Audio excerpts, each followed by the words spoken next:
चलिए स्टार्ट करते हैं फिर अपने सब। देखिए इसी चैप्टर का नाम है बाबू अकाउंटिंग फॉर शेयर कैपिटल, और इस चैप्टर में सबसे इम्पोर्टेंट यदि हम लोग टॉपिक समझेंगे तो अंशों का निर्गमन यानी इशूज ऑफ शेयर। कोई भी कंपनी अपने अंशों का निर्गमन कैसे करती है, ठीक है, वो समझेंगे हम लोग। उसके बाद हम लोग समझेंगे कि अंशों यानी अंश निर्गमन प्रक्रिया के महत्वपूर्ण चरण यानी important steps in the process of share issue, यानी अंश का जो निर्गमन करती है कंपनी तो किन किन तरीकों से करती है, उसके चरण क्या है, प्रोसेस क्या है, इसके बारे में हम लोग समझेंगे। देखिए यदि कोई भी कंपनी अपने अंशों का निर्गमन करती है तो उसके निम्नलिखित 3 प्रोसेस है। कितने प्रोसेस है बाबू? 3 प्रोसेस हैं। पहला प्रोसेस का नाम है, सबसे पहले कोई भी कंपनी क्या करती है, अपना प्रोस्पेक्टस जारी करती है। क्या जारी करती है? प्रोस्पेक्टस।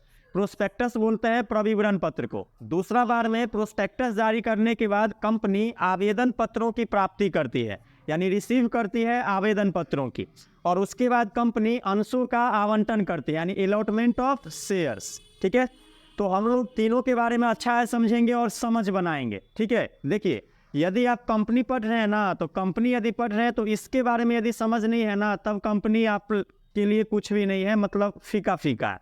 ठीक है, सबसे पहले देखिए यदि कोई भी कंपनी अपना अंश निर्गमन करती है तो कैसे करती है। आप लोगों को मैंने बताया था इससे पिछले क्लास में कि कंपनी की सबसे बड़ी विशेषता यही है कि कंपनी अपने पूंजी को जो अंश के माध्यम से वो प्राप्त करती है उसको एक ही बार में नहीं प्राप्त करती है। ये कंपनी की सबसे महत्वपूर्ण विशेषता है। वो क्या करती है, अपने आवश्यकता अनुसार पैसा लोगों से लेती है, यानी अपने शेयर धारकों से मांग करती रहती है। तो कंपनी जब अपने शेयर धारकों से मांग करती है तो ये मेनली 3 तरीका है, उसको याद रखिएगा। सबसे पहले कंपनी आवेदन पत्रों की प्राप्ति करती है, यानी वहां से पैसा एकत्रित करती है आवेदन पत्रों की प्राप्ति से। दूसरा बार में कंपनी उसी आवेदन की पत्रों से जो प्राप्त करती है, दूसरा बार में कंपनी क्या करती है, अंशों के आवंटन जब करती है वहां से पैसा एकत्रित करती है। दूसरा क्या है, अंशों के आवंटन से। दूसरा क्या है, अंशों के आवंटन से। और तीसरा बार में जब कंपनी करती है तो मांग करती है, उसको बोलते हैं हम लोग कॉल। क्या बोलते हैं? कॉल्स। क्या करती है? मांग करती है। और इसी मांग के अंतर्गत आती है फर्स्ट कॉल, सेकेंड कॉल और थर्ड एंड फाइनल कॉल। तो आप लोग याद रखिएगा, जब भी कंपनी का कॉल हम लोग लगाएंगे तो फर्स्ट कॉल के बाद यदि कंपनी सिर्फ सेकेंड कॉल मांगी है तो सेकेंड कॉल जब लगाएंगे तो हम लोग क्या लगाएंगे, फाइनल एंड सेकेंड कॉल। क्या लगाएंगे? Final and second call. तो यानी कंपनी का जो कॉल होगा उसके अंत में जरूर हम लोग क्या लगाएंगे, फाइनल लगाएंगे। क्या लगाएंगे? फाइनल लगाएंगे। और ये बातें आप लोग और अच्छा है समझेंगे जब हम लोग इसका लेखांकन व्यवहार देखेंगे, यानी जब हम लोग इसका जर्नल एंट्री पढ़ेंगे ना, तब आप लोग इसके बारे में समझेंगे।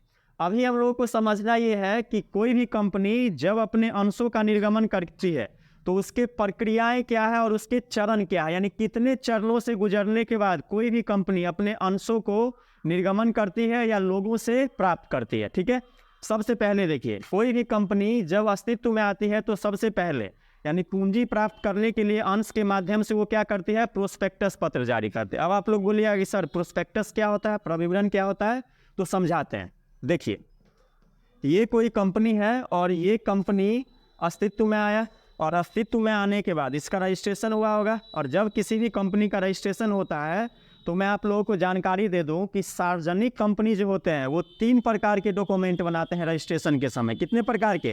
3 प्रकार के डॉक्यूमेंट। एक डॉक्यूमेंट का नाम है मेमोरेंडम ऑफ एसोसिएशन, जिसको हम लोग पार्षद सीमा नियम बोलते हैं। दूसरे डॉक्यूमेंट का नाम है आर्टिकल्स ऑफ एसोसिएशन, पार्षद अंतर नियम। और तीसरा डॉक्यूमेंट का नाम है कंपनी का प्रोस्पेक्टस। क्या नाम है? प्रोस्पेक्टस, प्रविवरण। क्या नाम है बाबू? प्रविवरण, प्रोस्पेक्टस। क्या नाम है? प्रविवरण। ठीक है, आप लोगों को मैंने तीनों के बारे में 11th क्लास में अच्छा से पढ़ाया था। 11th क्लास में अच्छा से पढ़ाया था। और मेमोरेंडम ऑफ एसोसिएशन क्या होता है हम लोगों ने कल के वीडियो में डाला हुआ है, यदि किसी को पढ़ना है तो वहाँ से जाके देख सकते हैं। ठीक है, अब आप लोगों को मैं समझाता हूँ कि प्रोस्पेक्टस क्या होता है। ठीक है, अब मान के चलिए कंपनी ने क्या बनाया, प्रोस्पेक्टस बनाया, ये एक डॉक्यूमेंट बनाया। ठीक है, उससे पहले हम लोग थोड़ा और समझ लेते हैं कंपनी क्या करती है। सबसे पहले अस्तित्व में आई, अब अस्तित्व में आई तो कंपनी को क्या करना है, पूंजी एकत्रित करना है। क्या करना है बाबू? पूंजी एकत्रित करना है। अब कंपनी को इस पूंजी को एकत्रित करने के लिए लोगों के पास जाना पड़ेगा कि नहीं जाना पड़ेगा? जाना पड़ेगा। अब जाना पड़ेगा तो कंपनी कैसे जाएगी? कंपनी तो खुद नहीं जाएगी चल के, है ना, खुद तो नहीं जाएगी। कंपनी करती क्या है? कंपनी क्या करती है कि वो क्या बनाती है, एक विशेष प्रकार का डॉक्यूमेंट बनाती है। क्या बनाती है? एक विशेष प्रकार का डॉक्यूमेंट बनाती है। और डॉक्यूमेंट बनाती है तो उस डॉक्यूमेंट में कंपनी से संबंधित सभी महत्वपूर्ण जानकारी को क्या कर देती है? अंकित कर देती है। यानी कंपनी में कंपनी कितने प्रकार का शेयर इशू करेगा, कितना शेयर इशू करेगा, कौन लोग मतलब मेन जो इन्वेस्टर्स होंगे उस इन्वेस्टर्स का नाम भी इस डॉक्यूमेंट में दर्ज कर दिया जाता है। कंपनी अपना किस प्रकार का व्यवसाय करेगी, इंटरनेशनल है या नेशनल है, इसका मेन हेडक्वार्टर क्या है, व्यवसाय किस प्रकार की करेगी, मतलब यानी कौन सा प्रोडक्ट बनाएगी। तो कहने का मतलब यह है कि इस प्रकार के डॉक्यूमेंट में कंपनी कंपनी क्या करती है कि अपने से संबंधित सभी महत्वपूर्ण जानकारी को क्या कर देती है? इंगित कर देती है। क्या कर देती है बाबू? इंगित कर देती है। और इस महत्वपूर्ण डॉक्यूमेंट को ही हम लोग क्या बोलते हैं? इस महत्वपूर्ण डॉक्यूमेंट को ही हम लोग बोलते हैं प्रविवरण। क्या बोलते हैं बाबू? प्रविवरण। क्या बोलते हैं? प्रोस्पेक्टस। क्या बोलते हैं बाबू? प्रोस्पेक्टस। और जब कोई कंपनी अपना प्रोस्पेक्टस जारी करती है, जब कोई कंपनी अपना प्रोस्पेक्टस जारी करती है तो इसका मतलब ये हुआ कि कंपनी अब बोल रही है कि मैं अब अस्तित्व में आ गया हूँ। अब मुझे किसकी ज़रूरत है? पूंजी की ज़रूरत है। किसकी ज़रूरत है बाबू? पूंजी की ज़रूरत है। यानी जब कोई कंपनी अपना मार्केट में प्रोस्पेक्टस जारी करेगी, इसका मतलब ये हुआ कि अब मैं अस्तित्व में आ चुका हूँ और मुझे किसकी ज़रूरत है? पूंजी की ज़रूरत है। तो जब ये कोई कंपनी अपना प्रोस्पेक्टस जारी करती है तो जो लोग होते हैं वो समझ जाते हैं कि इस पूंजी को किसकी ज़रूरत है? पूंजी की ज़रूरत है। किसकी ज़रूरत है बाबू? पूंजी की ज़रूरत है। किसकी ज़रूरत है? पूंजी की ज़रूरत है। तो ये लोग क्या समझ जाएंगे कंपनी का प्रोस्पेक्टस जारी होने के बाद कि कंपनी को अब किसकी ज़रूरत है? पूंजी की ज़रूरत है। यानी प्रोस्पेक्टस एक ऐसा निमंत्रण पत्र होता है। क्या होता है बाबू? निमंत्रण पत्र होता है। और निमंत्रण पत्र के माध्यम से कंपनी ये बताती है कि हमको किसकी ज़रूरत है? पूंजी की ज़रूरत है। किसकी ज़रूरत है? पूंजी की। आप लोग देखिएगा, हम लोग के इधर जो शादी विवाह होता है ना, उसमें क्या होता है? उसमें यदि लड़का सरकारी नौकरी वाला है तो लड़के का पिता इसे चौड़े होके बोलेगा 20 लाख रुपया। कितना बोलेगा? 20 लाख। यानी वो बात तो ऐसे करेगा जैसे यहाँ पे लड़का और लड़की का विवाह नहीं, बल्कि लड़का और लड़की का क्या हो रहा है? सौदा हो रहा है। कहने का मतलब ये है। और जिसको नौकरी हो जाता है, गवर्नमेंट नौकरी जिसको हो जाता है, वो तो पढ़े लिखे लोग होंगे ना। जब वो लोग भी दहेज ले रहे हैं तब बिहार में दहेज प्रथा कैसे बंद होगा? ये तो है नहीं। तो देखिएगा, अब जब विवाह हो जाता है तो लड़का का पिता बहुत गर्व से नाम छपवाता है अपने कार्ड पे कि फलाना फलाना, और अपने रिलेशन वाले का भी नाम छपवाता है। और जो रिलेशन में गरीब होते हैं उसका नाम काट देता है कि नहीं काट देता है। और वो निमंत्रण पत्र अब जिसके पास गया, इसका क्या मतलब कि फलाना तारीख को मेरे बेटा का विवाह है, आपको आना पड़ेगा। तो उसी प्रकार का जो निमंत्रण पत्र होता है, उसी प्रकार का निमंत्रण पत्र कंपनी भी जारी करती है बाबू। और इस प्रकार के निमंत्रण पत्र को हम लोग क्या बोलते हैं? कंपनी का प्रविवरण। क्या बोलते हैं? कंपनी का प्रविवरण। तो प्रविवरण क्या है, समझ में आया कि नहीं आया? ठीक है। यदि कोई कंपनी प्रविवरण जारी करती है तो इसका मतलब क्या कि कंपनी को किसकी आवश्यकता है? पूंजी की आवश्यकता है ना। कंपनी को किसकी आवश्यकता है? पूंजी की। एक बात और समझिए आप लोगों को मैं एक और स्टेटमेंट बोल रहा हूँ, इसको अच्छा से दिमाग में हटा लीजिएगा आप लोग। प्राइवेट कंपनीज जो होती है बाबू, प्राइवेट कंपनीज कभी भी प्रोस्पेक्टस जारी नहीं करती है। ठीक है, प्राइवेट कंपनी कभी प्रोस्पेक्टस जारी नहीं करती है। क्यों?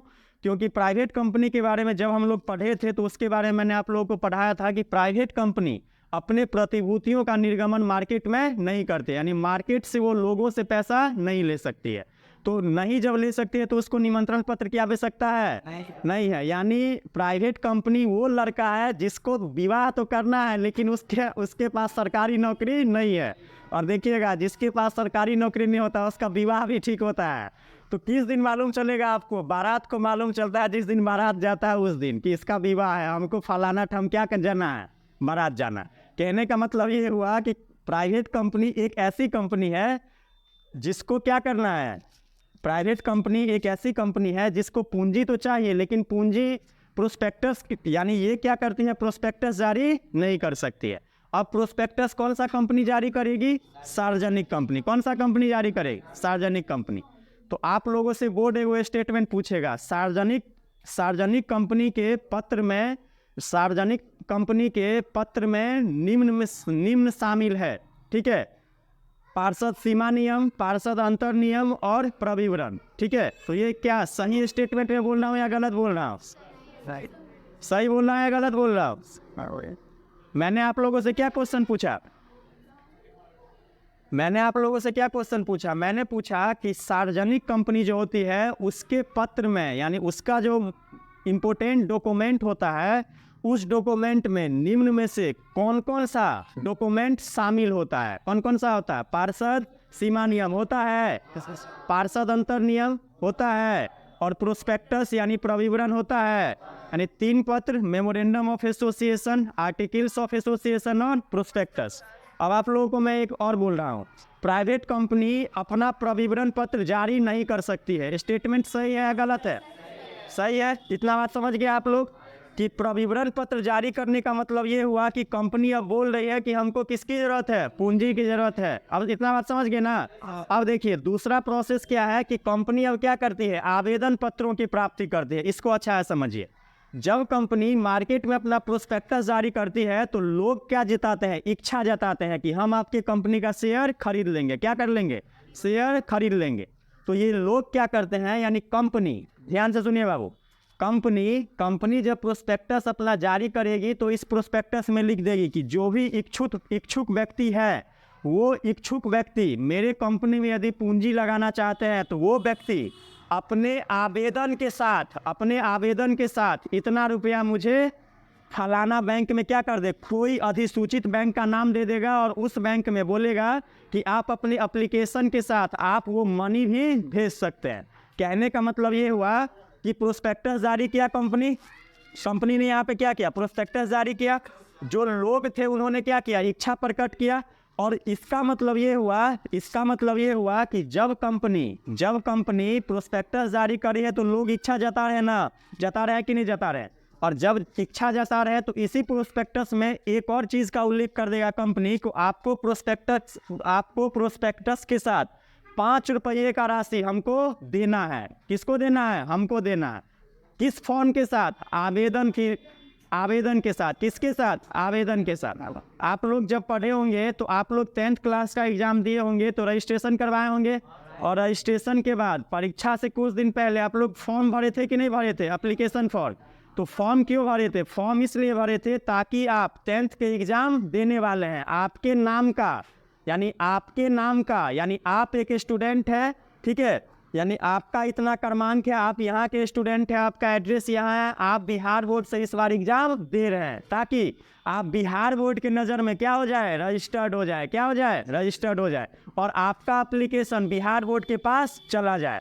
उसी प्रकार से कंपनी भी यही करती है। कंपनी क्या करती है? प्रोस्पेक्टस के साथ ही जो लोग कंपनी में अपना पूंजी लगाने के लिए क्या हो जाते हैं? एग्री हो जाते हैं, वो क्या करते हैं? प्रोस्पेक्टस के साथ ही कुछ रुपया बैंक में कंपनी के नाम से क्या करते हैं? बैंक में कंपनी के नाम से जमा कर देते हैं। और ये जो एप्लीकेशन फॉर्म है किसको प्राप्त हो जाती है? कंपनी को प्राप्त हो जाती है। किसको प्राप्त हो जाती है बाबू? कंपनी को प्राप्त हो जाती है। किसको प्राप्त हो जाती है? कंपनी को प्राप्त हो जाती है। यहाँ तक आया समझ में? इसीलिए दूसरा प्रोसेस क्या है कि कंपनी के पास किसकी प्राप्ति होती है? आवेदन पत्रों की प्राप्ति होती है। रिसीट्स ऑफ एप्लीकेशन किसकी प्राप्ति होती है? आवेदन पत्रों की प्राप्ति होती है। यहाँ तक समझ में आया कि नहीं आया? आगे देखते हैं किसको नहीं आया, क्या दिक्कत है, बोलिए। यहाँ पे मैंने आप लोगों से क्या बोला? मैंने आप लोगों से बोला कि मान के चलिए ये मेरे पास कोई डॉक्यूमेंट है, ये मेरे पास क्या है? कोई डॉक्यूमेंट है, और इस डॉक्यूमेंट को हम लोग कंपनी का क्या बोलते हैं? प्रविवरण बोलते हैं, प्रोस्पेक्टस बोलते हैं। ये मैंने जारी किया पब्लिक में। क्या किया? पब्लिक में जारी किया। तो इसका मतलब अब पब्लिक समझ गई कि अभी मान के चलिए हम एक कंपनी है। क्या है? हम एक कंपनी है, और मैंने अपना एक डॉक्यूमेंट पब्लिक में जारी किया। अब पब्लिक क्या समझ जाएगी कि इस कंपनी को किसकी ज़रूरत है? अब पूंजी की ज़रूरत है। और इसी डॉक्यूमेंट में मैंने लिख दिया है, क्या लिख दिया है कि यदि जिस व्यक्ति को कंपनी में पूंजी लगाना है वो व्यक्ति अपने आवेदन फॉर्म के साथ, अब आप कंपनी में यदि अपना पूंजी लगाइएगा तो कंपनी को एप्लीकेशन दीजिएगा ना, आवेदन फॉर्म भर के दीजिएगा ना कि हम आपके कंपनी में पूंजी लगा रहे हैं, दीजिएगा ना।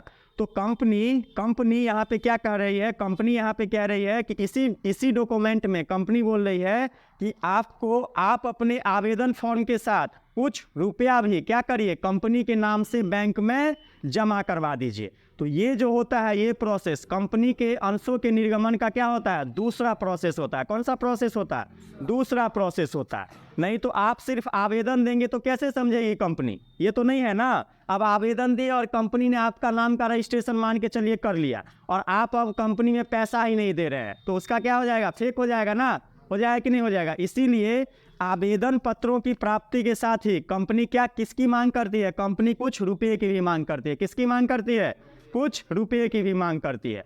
समझ में आया कि नहीं आया, नहीं आया, समझ में आ गया ना।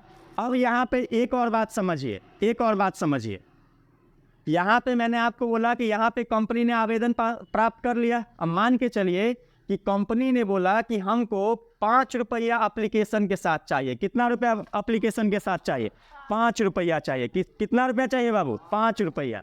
और 5 रुपया यदि चाहिए तो यहाँ पे बोल रहा है कि हमको इस 5 रुपया का, यहाँ पे एक शर्त है, इसको नोट अच्छा से याद रखिएगा। यहाँ पे एक शर्त है कि जब अपना कोई भी कंपनी अपना प्रोस्पेक्टस जारी करती है, क्या जारी करती है, प्रोस्पेक्टस जारी करती है, तो प्रोस्पेक्टस जारी करने के 120 दिन के भीतर, कितने दिन के भीतर बाबू, 120 दिन के भीतर कंपनी के पास आवेदन के रूप में जो उसने पैसा की मांग किया है उसका न्यूनतम अभिदान प्राप्त होना चाहिए। कौन सा अभिदान बाबू, न्यूनतम अभिदान। कौन सा अभिदान, न्यूनतम अभिदान। कौन सा अभिदान, न्यूनतम अभिदान। इसको हम लोग बोलते हैं मिनिमम सब्सक्रिप्शन। क्या बोलते हैं बाबू, मिनिमम सब्सक्रिप्शन। क्या बोलते हैं, मिनिमम सब्सक्रिप्शन। क्या बोलते हैं बाबू, मिनिमम सब्सक्रिप्शन।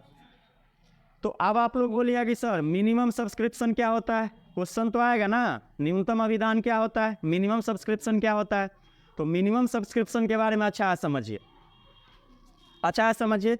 मान के चलिए कि ये कोई कंपनी है और इसने आवेदन के साथ कितना रुपया का मांग किया बाबू, 5 रुपया का। कितना का मांग किया, 5 रुपया का, ठीक है।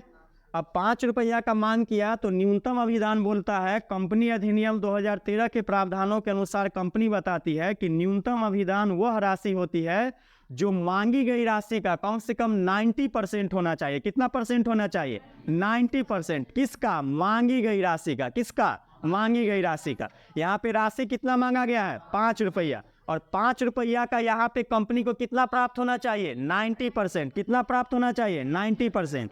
यदि कंपनी 90% प्राप्त करती है, न्यूनतम अभिदान प्राप्त करती है, मिनिमम सब्सक्रिप्शन प्राप्त करती है, तो कंपनी आगे किसका काम कर पाएगी, अंशों के आवंटन का काम कर पाएगी। यदि कोई कंपनी मिनिमम सब्सक्रिप्शन प्राप्त नहीं करती है तो उसको क्या करना पड़ेगा, जिससे उसने आवेदन की प्राप्ति किया है कंपनी ने, पहला बात। दूसरा बात कि आवेदन के साथ कुछ रुपया भी प्राप्त किया है ना। तो अब आप लोग मुझे बताइए, यहाँ पे कंपनी बोलती है कि यदि कोई कंपनी अपना प्रोस्पेक्टस जारी करने के 120 दिन के भीतर, कितने दिन के भीतर, 120 दिन के भीतर कंपनी यदि न्यूनतम अभिदान नहीं प्राप्त करती है, न्यूनतम अभिदान का क्या मतलब हो गया, मांगी गई राशि का 90%। कितना परसेंट, 90%। न्यूनतम अभिदान यदि प्राप्त नहीं करती है तो वो आगे अंशों के आवंटन का काम नहीं कर पाएगी। यानी कंपनी को अब पैसा वापस करना पड़ेगा। क्या करना पड़ेगा बाबू, कंपनी को अब पैसा वापस करना पड़ेगा। तो अब यहाँ पे फिर कंपनी अधिनियम 2013 ये बोलता है कि यदि कोई कंपनी, मान के चलिए यदि कोई कंपनी न्यूनतम अभिदान प्राप्त नहीं किया, मान के चलिए कि यहाँ कोई कंपनी है और ये है एक्स लिमिटेड। क्या नाम है बाबू इसका, एक्स लिमिटेड। और इसने आवेदन की राशि के साथ 100 रुपये का मांग किया था। कितना रुपया का मांग किया था, 100 रुपया का।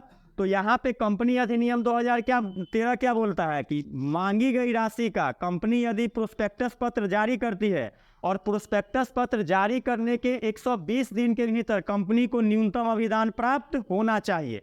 न्यूनतम अभिदान क्या, मांगी गई राशि का कितना परसेंट, 90%। तो 100 रुपये का कितना, 90% कितना होगा, 90 रुपया ना, 90 रुपया। यानी 120 दिन के भीतर कंपनी आवेदन के साथ 90 रुपये की प्राप्ति कर लेना चाहिए। यदि कंपनी, फिर ध्यान से सुनिए, यदि कोई कंपनी न्यूनतम अभिदान प्राप्त नहीं करती है तो कंपनी को 130 दिन के भीतर, कितना दिन के भीतर बाबू, 130 दिन के भीतर जिसने आवेदन पत्र के साथ अपना पैसा दिया था यानी शेयर धारक, उसको कंपनी को पैसा क्या करना होता है? वापस करना होता है। क्या करना होता है?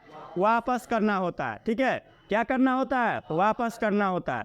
तो यहाँ पे ये बात समझ गए आप लोग। एक और बात समझिए, यदि कोई कंपनी 130 दिन में यदि शेयर धारक का पैसा वापस नहीं करती है और इसके बाद 8 दिन का विलंब हो जाता है, कितने दिन का बाबू? 8 दिन का, यानी 8 दिन देरी हो जाता है। कितना हो जाता है देरी? 8 दिन का विलंब हो जाता है। तो कंपनी जिस शेयर धारक से आवेदन का पैसा प्राप्त किया है उसको 15% ब्याज के साथ वापस करेगा। कितना परसेंट? 15% ब्याज के साथ वापस करेगा। टर्म और कंडीशन आया समझ में कि नहीं आया? मैंने आप लोगों को 2 बात बोला, इसको अच्छा है समझिए। ठीक है, बहुत इंपॉर्टेंट है, इसको समझ गए तब कंपनी है, नहीं तो अभी तक जितना पढ़े सारा बेकार है। ठीक है, अच्छा है समझिए।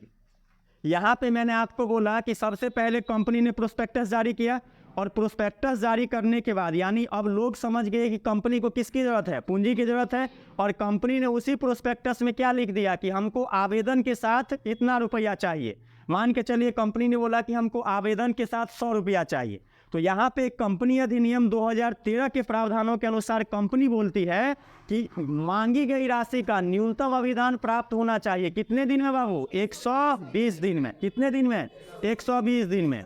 यदि 120 दिन में न्यूनतम अभिदान प्राप्त नहीं होता है तो कंपनी को 130 दिन के भीतर, कितने दिन के भीतर? 130 दिन के भीतर आवेदक का पैसा क्या करना पड़ेगा? वापस करना पड़ेगा। और यदि कंपनी 130 दिन से 8 दिन विलंब करती है, कितना दिन? 8 दिन। कितना दिन बाबू? 8 दिन। तो कंपनी को आवेदक का जो पैसा होगा उसमें 15% का इंटरेस्ट जोड़ के देना पड़ेगा। इतना बात समझ गए कि नहीं समझे? चलिए एक और बात समझिए। अब मान के चलिए कि कोई कंपनी ने मिनिमम सब्सक्रिप्शन अर्जित कर लिया 120 दिन के भीतर, तो अब कंपनी सीधे पहुंच जाएगी तीसरा प्रोसेस में। कहाँ पे पहुंच जाएगी? तीसरा प्रोसेस में। अब कंपनी क्या करेगी? कानूनी आवश्यकताओं को पूरा करेगी। जो भी उसकी कानूनी औपचारिकता होगी उसको क्या करेगी? कंपनी पूरा करेगी। और कंपनी इसमें क्या करेगी? अब अंशों का आवंटन करेगी। क्या करेगी? अंशों का आवंटन करेगी। आवंटन मतलब होता है एक प्रकार से क्या करना है? हिस्सा लगाना। क्या लगाना बाबू? हिस्सा लगाना। मान के चलिए आप जब छोटे होंगे तो देखिएगा, आप 2 या 3 भाई बहन होंगे, तो मैं छोटे का बात कर रहा हूँ। घर में बिस्किट होता होगा पार्ले जी, और पार्ले जी में 9 गो होता है। कितना होता है? 9 गो होता है। और आप मान के चलिए 1 भाई और 1 बहन है। ठीक है, तो हिस्सा चाहिए दोनों को आधा आधा, चाहे तोड़ के ही क्यों ना दीजिए। तो उस प्रकार का जो हिस्सा लगता है उसी को क्या बोलते हैं? आवंटन। क्या बोलते हैं बाबू? अलॉटमेंट। क्या बोलते हैं? अलॉटमेंट। तो कंपनी अब अगले प्रोसेस में कंपनी क्या करेगी बाबू? अब अगले प्रोसेस में पहुंच जाएगी। 5 मिनट और दीजिए और 5 मिनट में इसको अच्छा है समझ लीजिए। ये बहुत इंपॉर्टेंट है। ठीक है, बहुत इंपॉर्टेंट है, क्योंकि पढ़ना सिर्फ काम नहीं है। चला पढ़ाई ऐसा करिए कि ताकि आप किसी को समझा पाए। ठीक है ना? कोई बात नहीं, लेट हो रहा है, आज तक लेट होगा, आज के बाद नहीं लेट होगा। चलिए एक और बात समझिए, अंशों का आवंटन। अंशों का आवंटन में कंपनी करती क्या है कि अब कंपनी ने क्या किया है, यहाँ पे एप्लीकेशन के बाद यदि उसको मिनिमम सब्सक्रिप्शन प्राप्त हो गया तो वो अगले प्रोसेस में चली जाएगी और अगले प्रोसेस में कुछ नहीं करेगी। मान के चलिए कि कंपनी ने 100 शेयर जारी किया। कितना शेयर जारी किया? 100 शेयर। और आवेदक का संख्या हो गया 150, यानी 150 लोगों ने क्या किया? आवेदन कर दिया। कितना? 150। शेयर का संख्या कितना था बाबू? 100। और आवेदक का संख्या था कितना? 150। तो अब कंपनी इसमें करेगी क्या, वो देखिए। अब यहाँ पे कंपनी तीसरे प्रोसेस में अंशों का आवंटन करेगी। क्या करेगी? अंशों का आवंटन। इसके पास है तो 100 शेयर ना, और आदमी कितना पहुंच गया? 150। यानी इसको क्या करना है? छटियाना है ना, छटियाना है। तो यहाँ पे या तो ये 150 लोगों में पूरा शेयर डिस्ट्रीब्यूट कर देगी, या अच्छा सुनिए, या तो कंपनी क्या करेगी? 150 लोगों में पूरा शेयर डिस्ट्रीब्यूट कर देगी। ठीक है, या नहीं तो जितना शेयर है उतने के हिसाब से लोगों को क्या करेगी? दे देगी। तो कंपनी के पास यहाँ पे दोनों ऑप्शन है, या तो 150 को आवेदन आया तो पार्ले जी वाला बात याद रखिए, तोड़ के भी देगी तो 150 लोगों में दे देगी, नहीं तो कंपनी के पास जितना शेयर है कंपनी उतनी ही लोगों को क्या करेगा, शेयर देगा। यहाँ पे अब कंपनी ने जिन लोगों को शेयर आवंटित कर दिया, जिन लोगों को कंपनी ने क्या कर दिया बाबू, शेयर आवंटित कर दिया, तो कंपनी और इसके बीच में जिन लोगों को कंपनी ने शेयर आवंटित किया है उसके बीच में क्या बन जाएगा, एक लीगल एग्रीमेंट बन जाएगा। क्या बन जाएगा, लीगल एग्रीमेंट बन जाएगा। और ये लोग जिसको कंपनी ने शेयर आवंटन किया है ये अब कंपनी के क्या बन गए, अंशधारी। क्या बन गए, शेयर होल्डर। और जब अंशधारी बन गए तभी नहीं स्वामी बनेगा, बनेगा कि नहीं बनेगा, ठीक है। तो जिस व्यक्ति को कंपनी ने शेयर आवंटन किया है तो लोग जिसको कंपनी ने शेयर आवंटन किया है वो और कंपनी दोनों के बीच में क्या बन गया, एक लीगल एग्रीमेंट बनता है, वैध अनुबंध बनता है, ठीक है। क्या बनता है, वैध अनुबंध बनता है। और कंपनी इसको, इस व्यक्ति को हाँ अलॉटमेंट लेटर देती है। क्या देती है, अलॉटमेंट लेटर। और मान के चलिए कि यहाँ पे 50 गो लोग को कंपनी ने क्या दिया, पैसा वापस कर दिया, यानी इसको बोला कि मेरे पास शेयर के लिए आवेदन आ गया है, अब मैं आपको शेयर नहीं दूंगा। तो कंपनी ऐसे व्यक्ति को भेजती है रिग्रेट लेटर। क्या भेजती है, लेटर ऑफ रिग्रेट। क्या भेजती है, लेटर ऑफ रिग्रेट, यानी खेद पत्र। क्या भेजती है बाबू, खेद पत्र। क्या भेजती है, खेद पत्र। समझ में आ गया, नहीं आ गया। अब आप लोग सवाल भी समझ गए होंगे कि कोई भी कंपनी अपना शेयर इशू कैसे करता है। अब आप लोगों को किसी प्रकार का डाउट है क्या, 5 मिनट का और समय दीजिए, एगो चीज़ और समझाना, बस 5 मिनट, बस 5 मिनट, ठीक है। अब देखिए, अच्छा है समझिए, अच्छा है समझिए, 5 मिनट, 5 मिनट, 5 मिनट। देखिए, जब कोई भी कंपनी अपने शेयर का इशू करती है तो कंपनी अपने शेयर का इशू 3 प्रकार से कर सकते हैं। कितने प्रकार से, 3 प्रकार से। इसको अच्छा है समझिए, इसको अच्छा है समझिए। अंशों के निर्गमन का प्रकार, अंशों के निर्गमन का प्रकार, ठीक है। जब कोई, मैंने आप लोगों से क्या बोला कि जब कोई भी कंपनी शेयर इशू करती है तो 3 प्रकार से इशू करती है। कितना प्रकार से, 3 प्रकार से, ठीक है। मान के चलिए कि यहाँ पे कोई कंपनी है और कंपनी का नाम क्या है, एक्स लिमिटेड। क्या नाम है बाबू, एक्स लिमिटेड। अब कंपनी का नाम एक्स लिमिटेड है तो ये अपना शेयर जारी करेगा और प्रत्येक कंपनी का कुछ ना कुछ शेयर का मूल्य होता है कि नहीं होता है, प्रत्येक कंपनी का कुछ ना कुछ शेयर का मूल्य होता है। तो मान के चलिए कि इस कंपनी का शेयर का मूल्य 100 रुपया है। कितना रुपया है, 100 रुपया। कितना रुपया है, 100। तो कंपनी के शेयर का मूल्य जितना है उसको बोलते हैं हम लोग शेयर का अंकित मूल्य। कौन सा मूल्य, शेयर का अंकित मूल्य। शेयर, कंपनी के शेयर का जितना कीमत है उस कीमत को हम लोग क्या बोलते हैं, कंपनी का अंकित मूल्य। कौन सा, क्या बोलते हैं बाबू, कंपनी का अंकित मूल्य।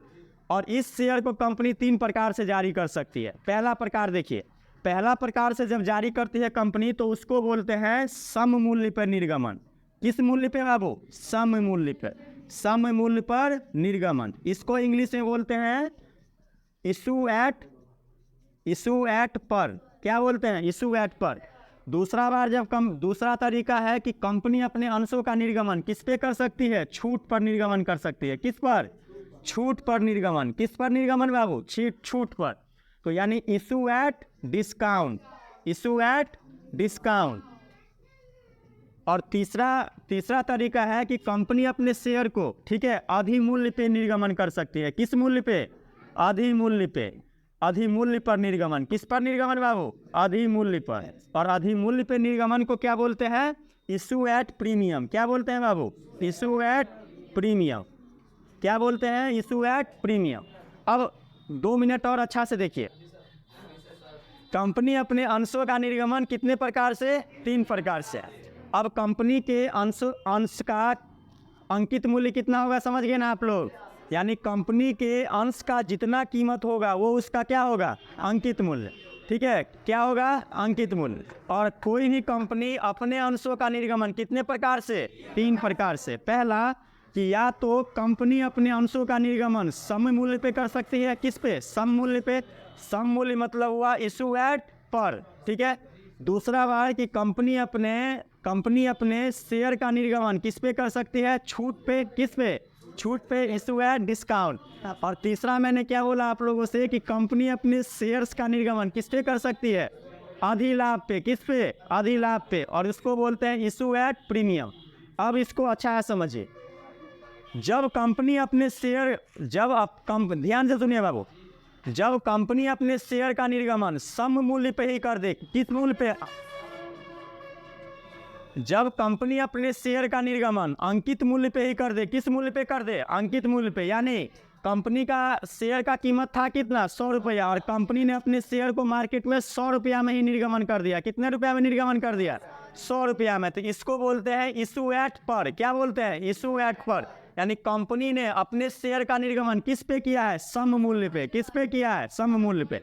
दूसरा बात समझिए कि जब कंपनी का शेयर का कीमत 100 रुपया है तो ये कंपनी के शेयर का अंकित मूल्य हो गया ना।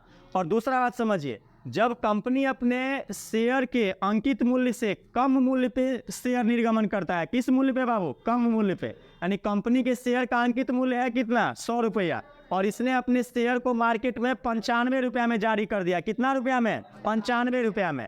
कितना रुपया में बाबू? 95 रुपया में। तो इसको बोलते हैं कि कंपनी ने अपने शेयर को किस मूल्य पे जारी किया है? डिस्काउंट पर। किस पे? डिस्काउंट पे।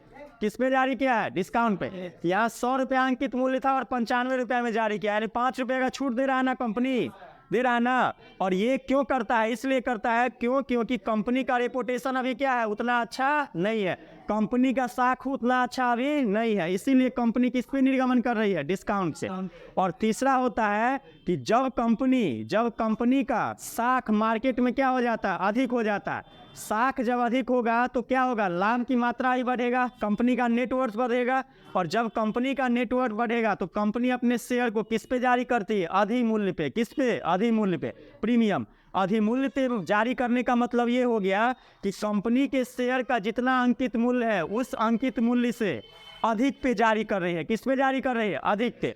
100 रुपया कंपनी के शेयर का अंकित मूल्य है, लेकिन 100 रुपया के बदले कंपनी ने 105 रुपया में अपने शेयर को जारी किया। कितना रुपया में? 105 रुपया में। तो यहाँ पे हम लोग क्या बोलेंगे? यहाँ पे हम लोग बोलेंगे कि कंपनी ने अपने शेयर को किस पे जारी किया है? Issue at premium. किस पे? Issue at premium. तो मुझे लग रहा है कि आप लोगों को समझ में आ गया होगा।